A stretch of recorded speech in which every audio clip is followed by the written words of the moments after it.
Good evening. Let's all take a seat. I think we're all here. I'm Mary Holt. I'm a board member for the Chebeague Island Historical Society, and I welcome you and thank you for joining us for this evening for the Historical Society's Ellsworth Miller Memorial Lecture Series, established by Cap Leonard. The Board of Trustees offers sincere thanks to Cap for his continued support of the efforts of the Historical Society.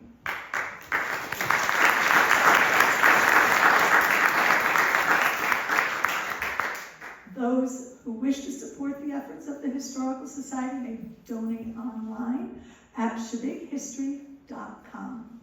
And I think there's somewhere here you can donate if you have pennies. Before commencing with the lecture, I wish to acknowledge and honor the indigenous people who were first to inhabit Chebeague, forage its fields, and fish its waters. Thank you. Questions relative to the lecture will be addressed following the lecture. Does that sound right? Longtime partnership, Island Institute and Chebeague Island will be delivered by Kim Hamilton, President of the Island Institute, year-round resident of Chebeague. She's been coming to Chebeague since before she was born.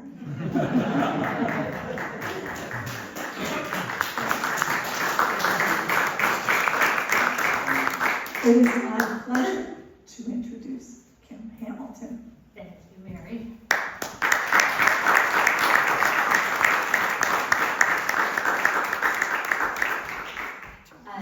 I wanted to start by saying when Cap invited me to give this lecture, I was incredibly honored.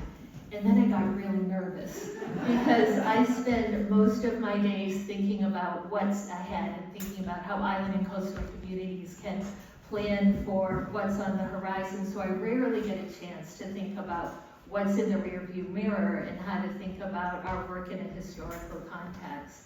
And of course, I really wanted to bring the complexity of this relationship together. Does this sound okay? Okay. So I wanted to bring, the richness of this partnership to life tonight. But I've only been in my role for a little over a year, barely enough time to create my own history with Island Institute, say nothing about really trying to appreciate the 40-year history that exists between Chebeague Island and Island Institute. And then I really started to spiral because Jerry Wiles was my teacher in junior high school, and I was a terrible history student, so but I pulled it together. So I knew this was going to require some archival work, and that I need to rely heavily on some oral history. So much of what I'm sharing tonight comes from a lot of people here in the audience who have had a long and deep connection with Island Institute. And so as I was thinking about this, what this really means is there are Chebeague Island fingerprints all over Island Institute, and I want to talk a bit about that tonight. And then on a personal note, I just want to share how deeply humbled I am after learning so much more about our history. So this community and its wisdoms and its cautions and its resources and the people have really lifted up Island Institute, and we just really owe Chebeague a debt of honor, and I hope that really comes through in the conversation tonight. Some of you may have seen an article in the New York Times recently about a woman who built a fence in Maine and all the lessons she learned from that. She has a typology of people who live in Maine, and I'm going to quote this one. In her typology, I'm one of those Mainers who can trace their Mainerness back through many generations of other Mainers who lived only in Maine. So that made me laugh, but I also realized that it's repeated community after community that I've been visiting in all along the coast. But I also know it's completely silly and maddening for others who find these kinds of recitations of genealogical connection to islands just completely maddening. But mostly I liked it because it underscores, I think, an inexplicable connection I feel between Island Institute and Chebeague Island, which is, I feel it at a cellular level. And if this were the Chebeague Island Biological Association instead of the Historical Society, I'd be talking about DNA, the intergenerational transmission of life experiences, and my inevitable love affair with Chebeague. But we're here to talk about history, and so from my perspective, and I'm trying to be really unbiased about this, a really extraordinary partnership, I think, that has netted benefits for this community. And I've divided my comments into two parts. The first part is really about our history going back, and the next part is really about our history going forward. So for those of you who may be less familiar with Island Institute, I think many of you know we're a 40-year-old organization, and our efforts focus on Maine's islands and coastal communities. We were founded in 1983 by a forester and a photographer, and Philip Conkling and Peter Ralston at a meeting on Hurricane Island. And I like to think that this original sourdough mix that existed at that time still exists today in our work. And I wanted to quote something from Philip, who wrote, one of the supreme ironies of island life is that the rugged individualism of an isolated existence works only if tempered by cooperation. And then he continues, we are thrust together on these rocks, whether in family groups or in larger community, and are reminded often and forcefully of the need to get along, to work together, to share scarce resources, and to rediscover continually that no man is an island.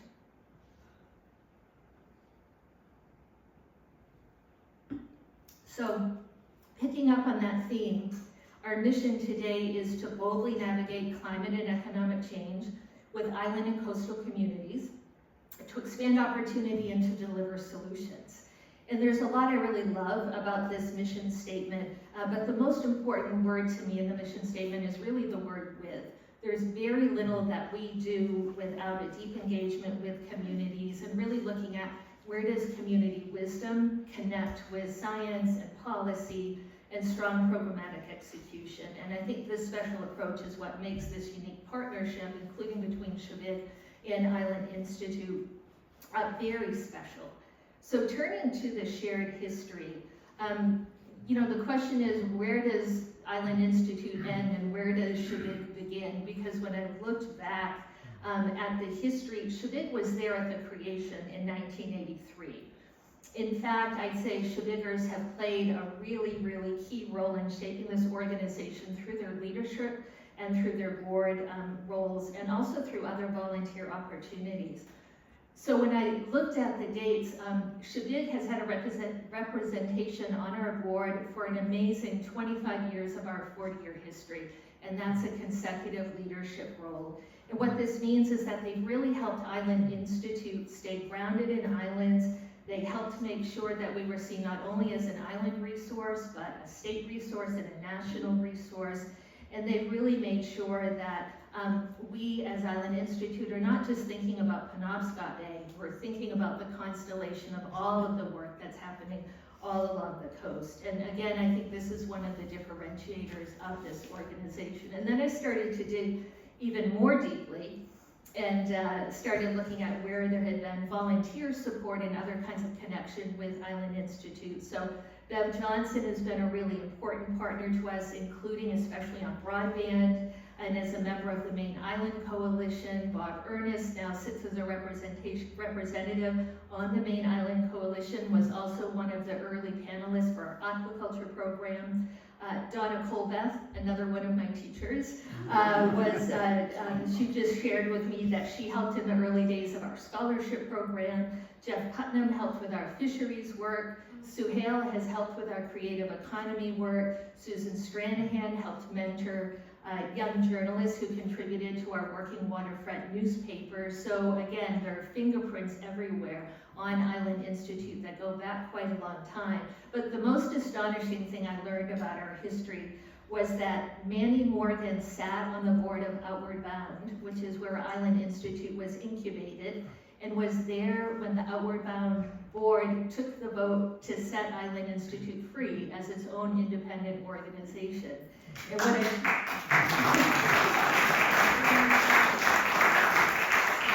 what I I shared with Manny today is that in addition to her many other accomplishments, I'm adding midwife to that as somebody who helped usher Island Institute into this world. So the next area of connection is really the Island Institute Fellows. And I would say the same way that we've helped shape Chebeague, I like to think that Island Institute, or the same way that Chebeague has helped shape us, I like to think that we've helped shape Chebeague. And of all the ways that we've engaged with Chebeague, the one program that everyone points to is really the Island Institute Fellows Program. And for those of you who are unfamiliar with the Fellows Program, this is like a Peace Corps for islands. So we send these young, talented, terrific people for 2-year stints to islands and also coastal communities to help them with specific projects. And if you look back over the history here, we have had 11 fellows over the course of our 25-year history of the Fellows Program. Just to give you the full accounting here. The other thing I learned is that Chebeague plays a really special role in the history of our Fellows Program. Our very first fellow that we piloted for the program was here on Chebeague Island. Her name is Susan Little.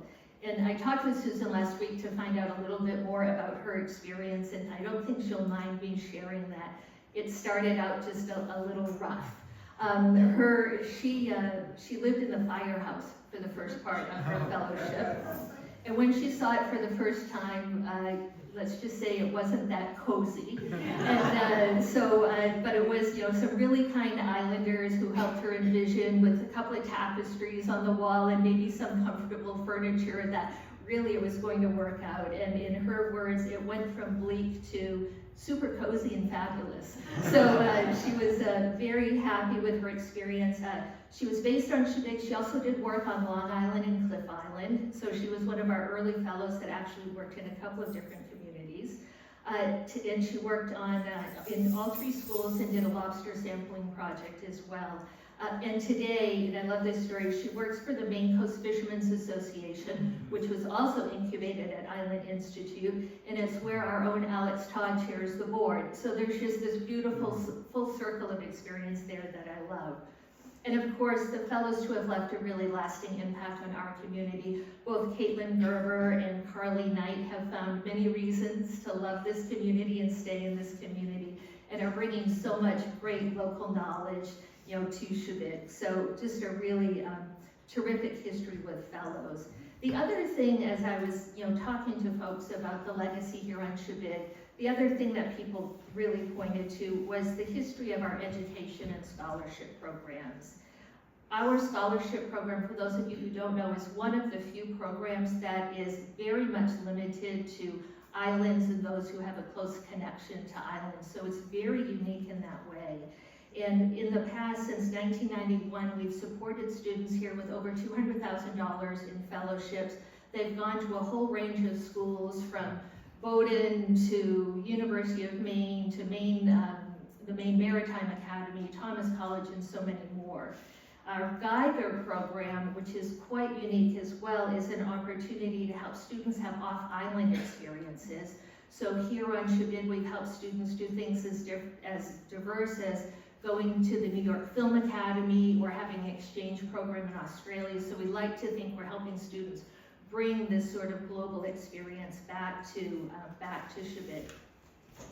On a more, I'd say, sober note, we all know that island schools are facing some very, very, very big changes. And one of our challenges, and one of our earliest programs is called the Teacher and Learning Collaborative, where we bring together those teachers and students in the smallest schools.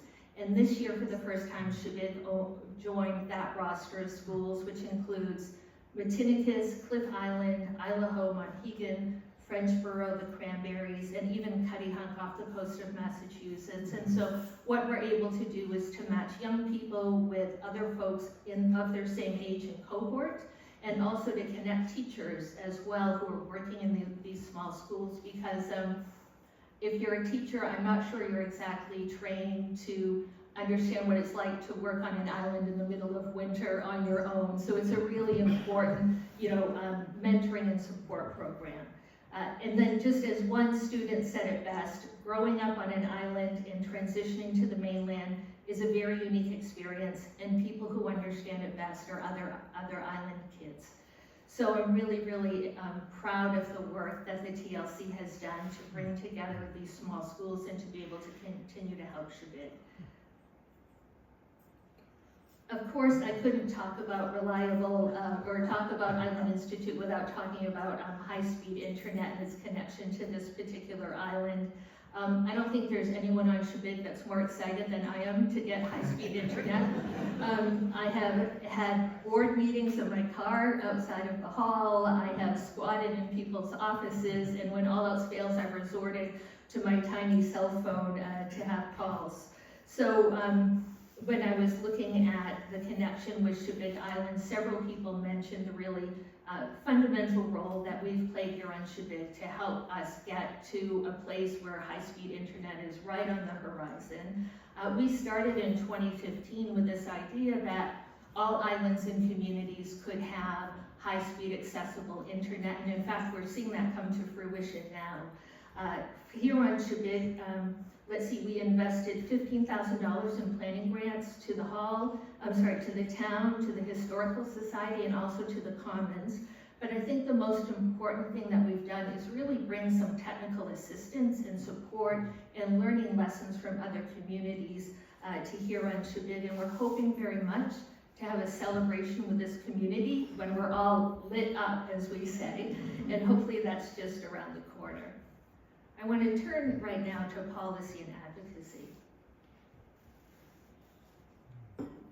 So some of the ways, and this is quite a long list, that we've supported Chebeague and the history here is really through our policy and advocacy work. Many of you may have met Nick Batista, who is sort of our magical genius behind our policy and advocacy work. And you know, as I was looking at the history here, I really had a sense that Island Institute has not just helped create community or develop community in single islands, but we've really created a community of many islands. And in that community has come power and has come voice and has given us an opportunity really to advocate for specific issues on islands. And so here are just a few of the examples of the way that we have supported this island through our policy and advocacy work. And it really goes way back. So we were a public advocate for succession from Cumberland. And I went back to some of our early archives. And in our testimony to the legislature, we said that we rarely take a position for or against secession, but that Chebeague had proven its independence by building its own recreation center, its elder care facility, and had added to its library and its historical society. So we were very much proponents that Chebeague could in fact row its own boat and really get behind the town's succession process. When post offices were on the chopping block, we strongly advocated to protect those post offices. And today we're seeing a lot of concern about ferry services and emergency services. And it's really evident that the CTC model here on Chebeague is increasingly becoming a model that others are looking at for reliable and predictable service, and really exploring a nonprofit model as a potential solution. We also supported the CTC when it became a nonprofit, and I just wanted to read you a little bit from some of the archives. We said at that time, small and remote island communities in this country require ferry service, just as remote mainland communities require roads. In the latter instance, government provides the roads. On Chebeague, the CTC provides the last mile of road between the mainland and the island, and without it, the very nature of this community and this coast will forever change. So I thought that was just a very powerful statement at that time. The other thing I discovered is that there is this beautiful connection between Island Institute and the Chebeague Cumberland Land Trust. So as the story was recounted to me by Donna Damon and Lila Bisharat, Island Institute sent an intern with its founder to measure the trees on Rose's Point, which makes a lot of sense since we have a forestry in our background. And it was a rainy day, and Blanchard Bates followed the intern and made sure that that intern measured every tree at the time. And in fact, this survey ultimately became the basis for negotiations that ultimately led to the conservation easement that is now Rose's Point as a part of the Chebeague-Cumberland Land Trust. And then much more recently, we've provided letters of support for significant federal funding, including the request that Chebeague made to the federal government to support changes at the Stone Pier. And I would just say, we don't do this for every organization that asks us. We're really careful about how we use our voice and how we engage with our state representatives. And we did this specifically for Chebeague because we knew it was deeply important to this community, and also we knew it had the analytical underpinnings to bring it to fruition. So we're very excited to see that that's made it into the next round. And then the last thing is, I just wanted to say a word about paths not taken. And as I was looking at the history of our policy and advocacy work here on Chebeague, it did make me wonder if we had put our shoulder behind the pilot cracker campaign, whether or not we might have been able to turn the tide on that. So I'm going to put that under sort of opportunities not taken. I don't know if everyone understands that reference, but I think many of you do. Kim, it was the Island Institute. The first place that I wrote an article was in the Working Water. Well, there you go. Thanks, Donna. And then just my last slide on the backward-looking retrospective part. I just wanted to put a marker down on the creative economy. I think many of you know we've got a retail store in Rockland that just sells these beautiful products by Maine's island and coastal artists and makers. We've supported many Chebeaguers through that, and folks who have a deep connection to Chebeague. And one of the longest, who I think may have been there almost at the founding, is Gail Miller's work, which is still at Island Institute. And then also Clint Jones' beautiful metal work, which I see every day when I leave the office. So it's really nice that we've got that unique connection here as well. So with that as background, I wanted to turn a bit to the future we're going to write together and talk about 6 different themes that we've identified that we think are really important to the future of the coast. The first one, and no surprise, is rising sea levels and stronger storms. Of course, we had the back-to-back 100-year storms in January, which really brought these issues to the fore all along the coast. And we are increasingly hearing questions and seeing communities wrestle with how do we build back higher, greener, and stronger? Can we even afford this? Is retreat a better option?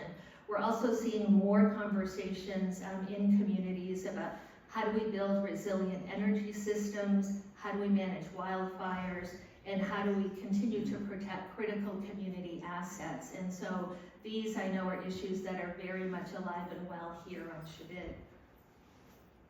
Just to give you, I just wanted to provide a snapshot into the magnitude of the storm response. We moved very quickly after the storms to launch a campaign to get resources out into communities where it was most needed. This will give you just a snapshot of what the demand was all along the coast and where the devastation was. We moved $250,000 very quickly into small businesses that were supporting working waterfront vessels and other kinds of businesses on the working waterfront. We helped over 50 grantees. They in turn supported nearly 1,200 vessels and the related jobs that go with that. We supported the boatyard here on Chebeague. I just wanted to say that $250,000, when you look at the expanse and the depth of destruction that we saw after those storms, it's a drop in the bucket.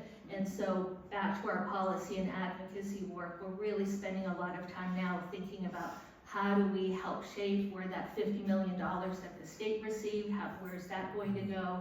We actually took the lessons from our early investments. The state asked us to share what we learned, and so we were able to go back to the state and say, here's where the needs are, here's how it's manifesting itself, and here are the ways that we can help. So really thinking about how do we move from 250,000 as a first step to 50 million to much, much more. The next issue, and I'm sure no surprise here, housing issues are not new on islands, but the acute need that we're seeing, especially coming after the pandemic, I think is especially vexing. When we're talking about housing, we're really sort of mashing together several different issues which relate to housing affordability, even if you can get the housing, the quality of that housing, short and long-term rentals, and this issue in turn becomes even more quickly complicated as it connects with land and resource use, including the capacity of local aquifers to support these houses, and the growth of new homes that are being built on many islands.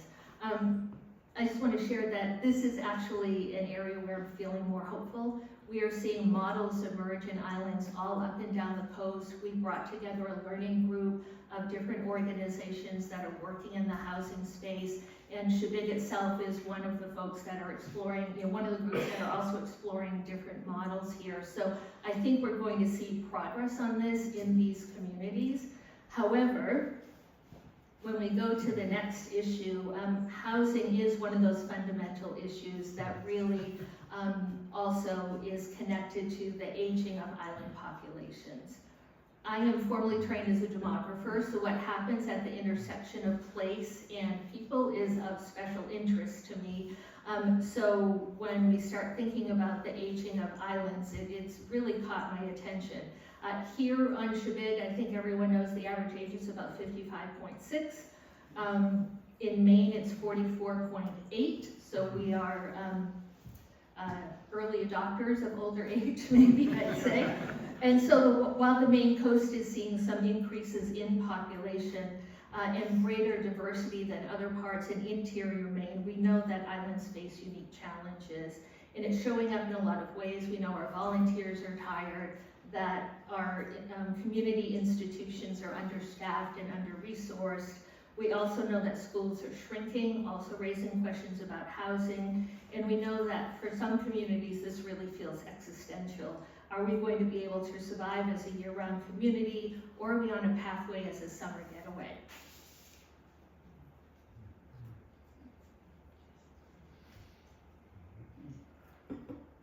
The next two issues are very related. This next theme is about the future of fishing and the changes in the regulatory environment, and also changes in the climate in the Gulf of Maine and what that means for our fisheries. So we know that for many communities and many fishing families, lobstering is really fundamental for their livelihoods. And we know for the state as a whole, this is really an underpinning of our economy. But when we look at the future, we're really thinking about not only how do we help those folks in lobstering continue to lobster for as long as they can, but for those individuals that are interested in diversifying their income, how do we introduce them to aquaculture and other sorts of opportunities that they might have that are facilitated because of broadband? And so training aquaculturalists has been part of our early work. The origin story of the Dropping Springs Lobster Co-op, we were there as part of that and took a lot of lessons from that. And our work continues today to support marine businesses here in Chebeague and all along the coast. I would say you can't talk about our about our fisheries without really thinking about the working waterfront. So in 2005, we did a survey of all of the working waterfront assets here in the state.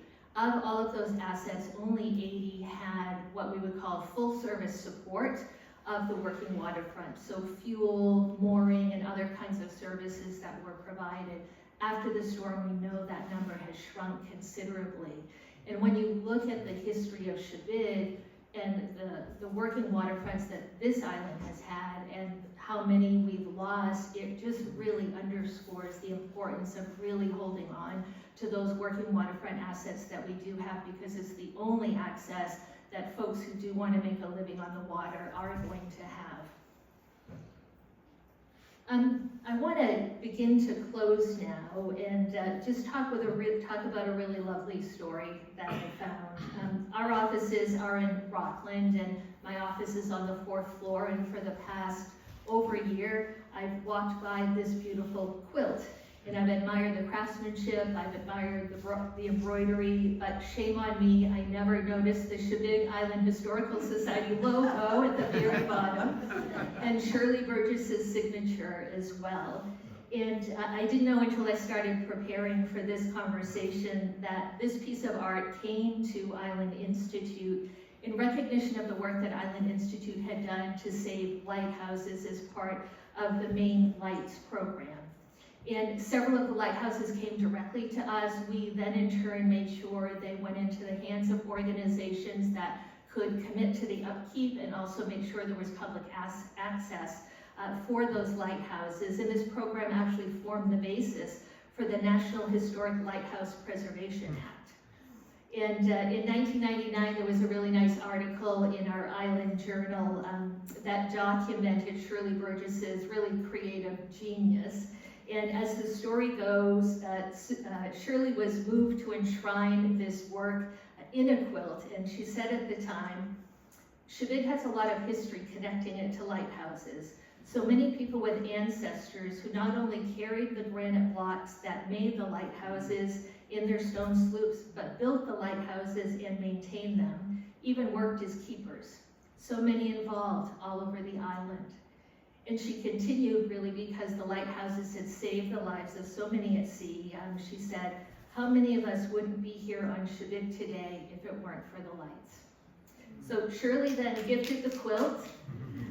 Shirley gifted the quilt to the Historical Society, which in turn gifted it to Island Institute. And as Donna said at the time, when people first come to Chebeague, they have a hard time understanding why one nonprofit would donate to another. But it's part of island culture. All groups are related, one group of people to another. And I think that's a perfect way to sum up the conversation tonight. All groups are related, one group of people to another. And I think Donna's statement really so beautifully captures the connections between Island Institute and Chebeague. We are very much related. Island Institute reflects the best of Chebeague, and Chebeague has so fully embraced what Island Institute had to offer. And then just really to close, I wanted to share really a historical relic here from my personal history. I opened by saying how proud I am to trace my roots to this special place. And so this is an early photo of me with a few of my cousins at my grandparents' house on Littlefield Road where we live now. I'll let you guess which one is me. Among my cousins, Kendra McKinnon, Vicki Emery, Jeff Jason and Doug Hamilton, Gary Ross, and my wonderful brother, Andy. I certainly had no idea how my life would unfold and how those early connections forged on this island would bring me to this place here today. So I want to end with a heartfelt thank you to the Chebeague Island Historical Society for making this possible and creating an opportunity for me to fall in love with Chebeague all over again. So thank you very much.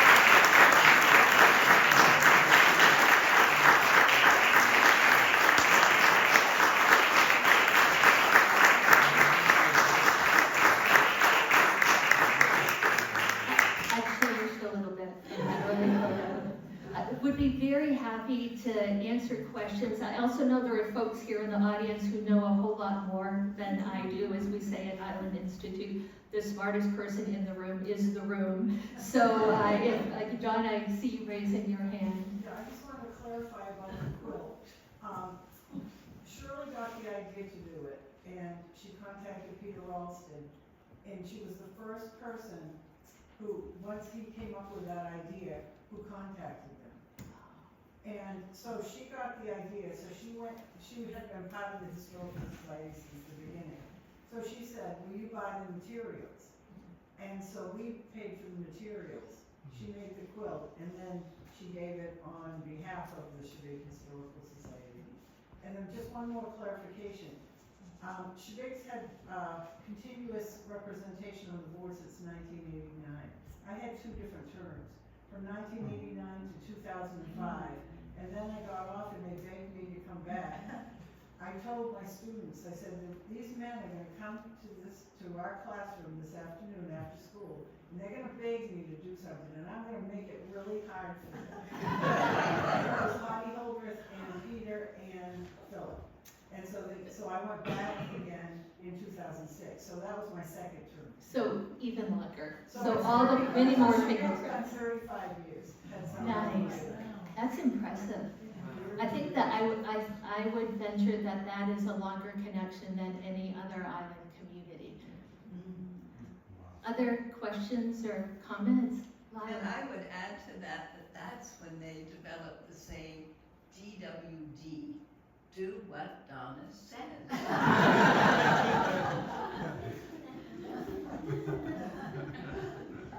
Other questions? Hi, We're Cherry. just so proud to have you on the board there at the Island Institute, Kim, and I'm just wondering if you think there's anything more we can do to kind of cross-pollinate with ideas that are happening on other islands that Chebeague could use. I know the Working Waterfront sort of, is one communication place, but what else?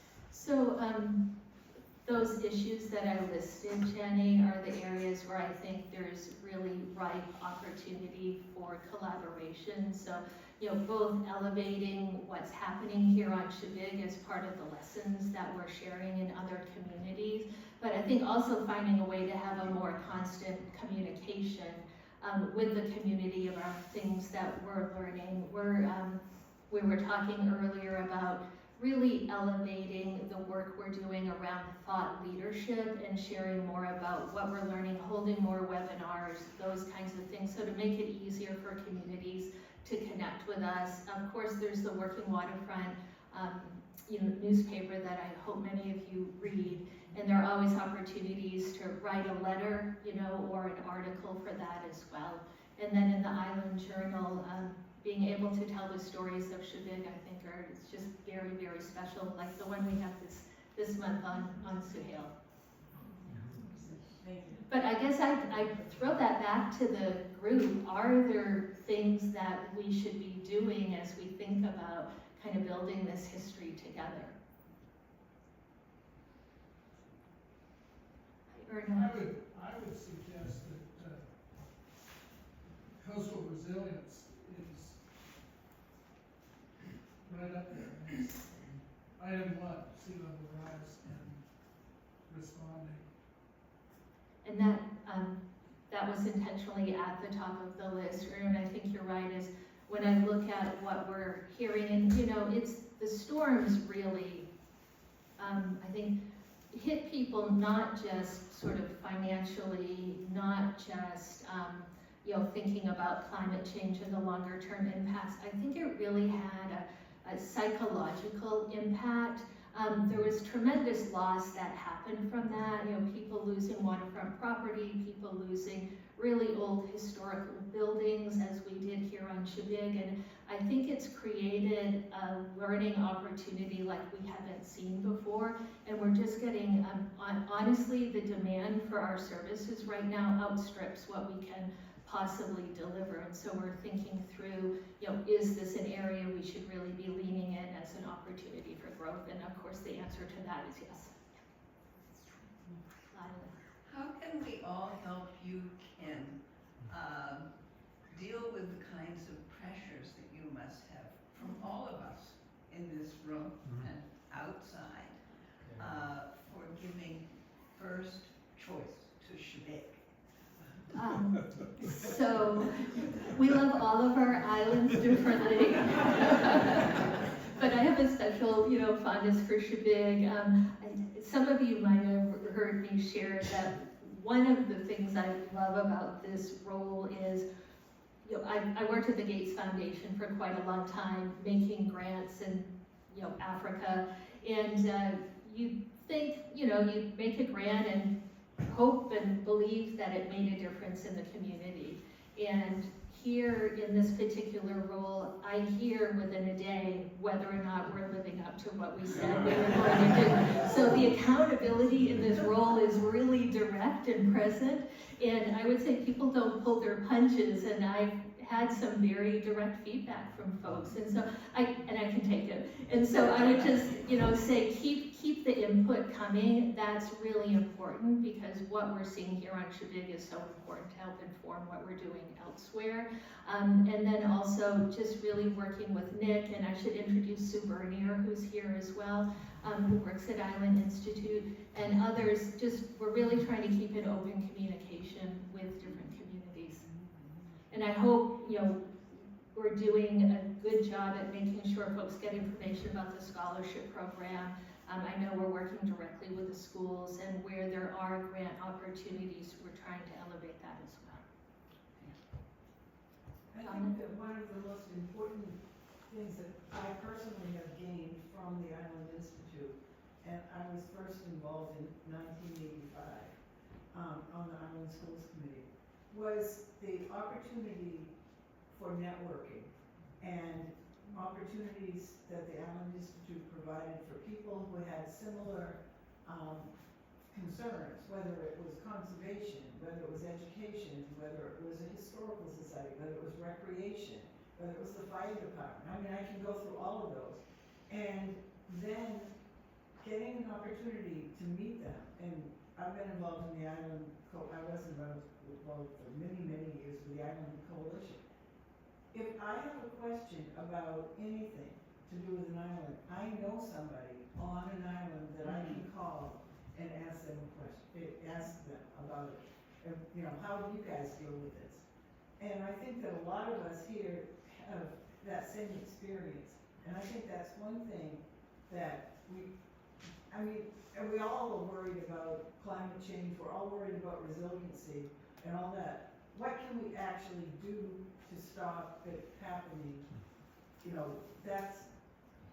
That's the big gorilla, or what do you call it? The elephant in the room. But we can do some of these other things. Jenny asked a question. Maybe make a list of everybody, North Haven, the Cranberries, everybody who's got some kind of a recreation thing. Then somehow get them so that they network together and they can either get together in person. And people love field trips to islands. I'm just using that as an example. That's how Archipelago started. And Gail Miller and Sheila Putnam were in that first board of directors when it was just kind of not really part of the organization. But it's been a percolator. We talk about percolator for economy.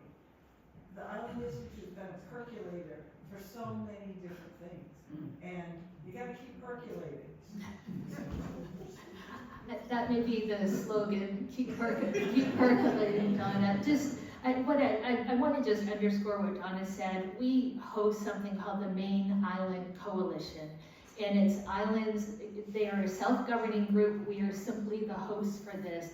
It has been going on for, I think, over 2 decades, if I can remember correctly. I look back through many of the notes from that, and I would say, if it's happening on Chebeague, surely there's another island that's dealing with it, and that has been just a really fruitful way to build those longer-term relationships that Donna talked about, but also to share information. And I love it because they're determining the agenda that they want. This is not Island Institute's agenda. It really is coming up from the communities themselves. And I think that is one of the most organic and creative and committed groups of folks that we have. And I know several folks have served on that. Or no? Just a comment, it's all about communication. It's getting it out of the silos. For years, the Island Coalition was very obscure in terms of the general public. For years, the Island Institute gave the impression that they were totally focused on Penobscot Bay, and Casco Bay was ignored. There's silos. There's a symposium about coastal bluffs tomorrow. Have we heard anything about that from the Island Institute? It's it's a fair point, and that's the second time today I've gotten feedback, Erno, on strengthening our communications efforts. And what I shared earlier is that is priority number one for me as well. Alongside, we're doing a strategy refresh, so really making sure that the issues that we're tackling are keeping pace with the changes we're seeing. But the other one is really, are we communicating enough around what we're doing? Do folks on islands and elsewhere really understand where the opportunities are to engage? And Sue, who's here, is the person who's leading that work, working with me. So we have some work to do there. Carol. Yeah, I just did want to, the Coastal Bluff meeting is tomorrow, and a number of people in this room are attending, and I will say, just to give the Island Institute some credit, they are actually financially supporting that program and presenting at that program, and, you know, actually producing some follow-up materials so other communities can replicate the same kind of program. So they've been very involved in the development and supported it financially. So I think, and this past few weeks, they've helped some community members with storm funding applications. They've helped the climate action team with the energy ETEP application. So you may not always hear about it, but they are pretty present in the community activities. Thanks, Carol. Eric.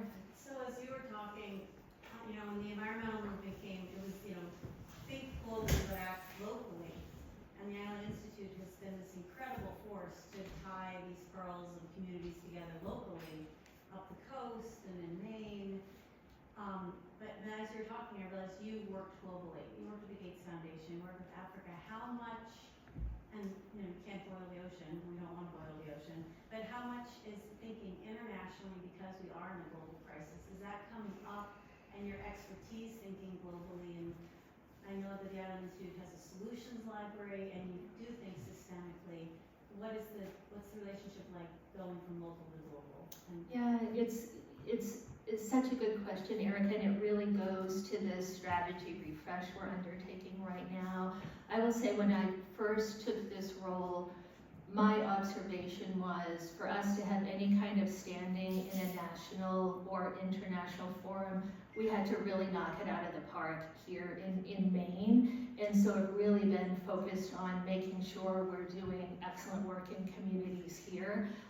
We are connected much more to national forums now. I would say that global isn't on our radar right now. There's really so much work for us to do right now. The demands that Erna was talking about in terms of climate resilience are, you know, we need to deal with what's here, but we are, I would say, looking in particular around clean energy resilience is the area where I'd say we're most connected nationally to share those lessons. We're doing a very significant project with the Department of Energy and the National Energy Labs to bring communities through a process to prioritize what they need for a resilient energy grid, help them secure those resources, and be part of a conversation that includes folks in Colorado, folks in Alaska, and other sorts of places. So it's that, I think, Eric, is the one issue where I'd say we're really playing in a national league there. You mentioned housing on one of the slides. Is any island in Maine succeeding at creating affordable housing? Not enough, right? So what I would say, Well, it's leading um, in the You development. have an interesting article in your most recent Northgate. yeah. Right. So I would put North Haven out there and MDI as two communities that are doing some really interesting work and looking at different financing models and different community models. We have, I can't remember if I mentioned this, but a learning group that we started that was quite small and meant to just network islands together that are experimenting with different forms of affordable housing. It's now grown to 80 different participants statewide, locally, and coastal communities really sharing lessons. So I'm very much hoping coming out of that we'll be able to document what some of those are and share those. But I would say we're trying to cover it more in the Working Waterfront newspaper and share what some of those lessons are. Hi, I'm Pamela. I just finished my first year of architecture school. So the housing thing is a really pressing issue to me. I don't live here year round, but the vast majority of my friends do. I have two friends who just graduated from Yarmouth, live on island. And the conversations about like potentially coming back as adults versus like living here like in summers, that cost of housing comes up very frequently. Like almost anytime anyone talks about like, oh, would I ever want to, like, do I want to live on Chebeague as an adult, the housing cost is a massive issue. And I know of people who do currently live in the affordable housing on island. It's been a massive help in keeping younger people here longer.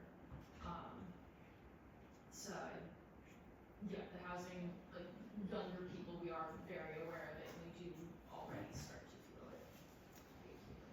I appreciate your sharing that, Pippa, and the other thing I just want to recognize around what you just said is when we look at the following that Island Institute has, if we look at our members, if we look at folks that are reading the Working Waterfront newspaper, we skew sort of over 60 years old in terms of the average age, and we're trying very hard to think about what new strategies are out there to engage younger people in these conversations. We know kind of the way we need to connect with folks who are over 60 looks really different than the way we're connecting with folks who are 20 to 35 years old. So we're talking about, are there other kinds of ways that we should be bringing folks together who have a perspective like yours, who can help inform our work. So I really appreciate your saying something. Thank you.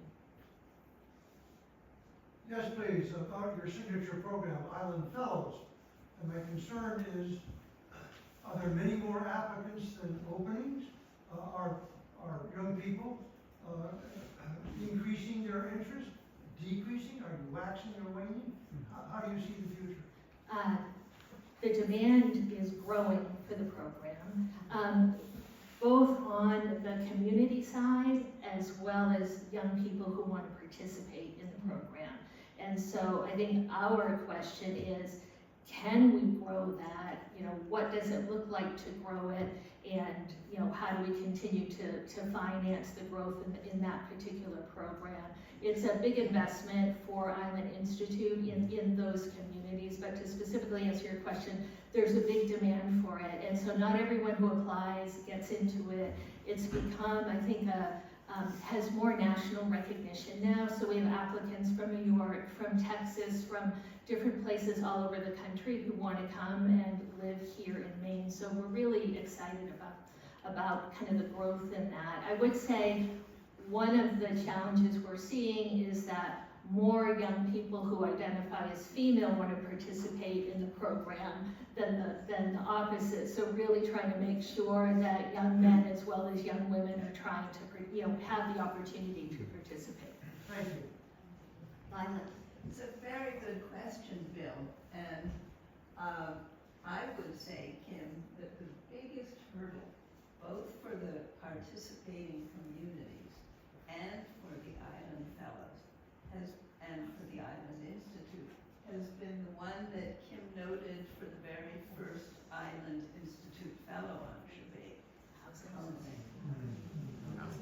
And I do think that there's a lot more that Chebeague could do to find creative ways for Island Institute Fellows to have housing, making it possible. So the housing is definitely a constraint, and one of the things we've been thinking about experimenting with, because I think it would change the program, is having a fellow maybe located on the mainland or where we could find housing, and then have them be more of commuter support to the island. I think that's a big change in the nature of the program, so I'm not super keen to pursue that. But as housing is becoming more of an issue, you know, we may have to look at other creative solutions there. Has the institute ever looked at partnering with AmeriCorps, where they'd be able to subsidize the housing through the stipend and the tuition reimbursement? I have another job at the rural Montana AmeriCorps, and so much of that structure applied to local nonprofits bolstered the workforce. I'm going to turn this over to Sue because we have had an AmeriCorps program, but I don't have the background on it. So, and Donna and Lila might help me more, it used to be an AmeriCorps program. That's how it started. Right, so in the structure we have now is built on that model, but there's a lot about how we operate our fellows program that kind of disqualified us from AmeriCorps. There's some things that we liked about that program that we try to keep with us, and one of the things we continue to hear from fellows is that there's things like loan forgiveness and other financial incentives that we'd love to be able to repeat from AmeriCorps. But we are, as Kim said, we have people applying for this fellowship, Hawaii, Alaska. They're starting to hear about us, and so they want to be here in Maine, and they want to make a difference. So I think it's just a matter of how we can progress and grow responsibly. Thanks, Sue. Well, I want to be respectful of everyone's time and just say thank you very much for coming out tonight, and we'll hang around for a little bit if there are more questions, and yeah, just really, really appreciate folks' time and commitment to listening tonight. So thank you very much.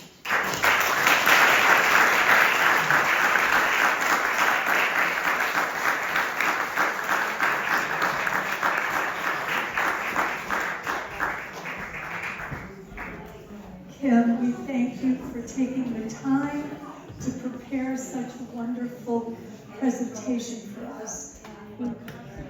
It's a gift. And next month, Toby Webb will be our presenter, and he's going to be speaking about new developments in genealogy. And I would imagine that's going to be very interesting also. Please help yourself to refreshments in the back and have a little bit of socialization time. Thank you all for coming.